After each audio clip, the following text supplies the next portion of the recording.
দেখুন বন্ধুরা, আমাদের বাগানে কত জামরুল আছে। এই দেখুন, আর এইগুলো বেঁধে দেওয়া হয়েছে হনুমান খায় সেই জন্য। এই দেখুন কত বড় বড় জামরুল।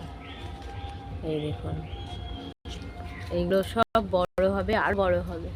আর এইগুলো এইভাবে বেঁধে দেওয়া হয়েছে তার কারণ হনুমান যাতে না খেতে পারে। এই দেখুন, অপূর্ব মিষ্টি, যেমন মানে দারুণ। দেখুন, এই দেখুন কাছ থেকে দেখাচ্ছি।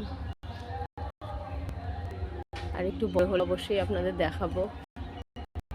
দেখুন, এখন সবে ছোট, অজস্র মানে কি বলবো হয়েছে জামরুল গাছে, প্রচুর হয়েছে।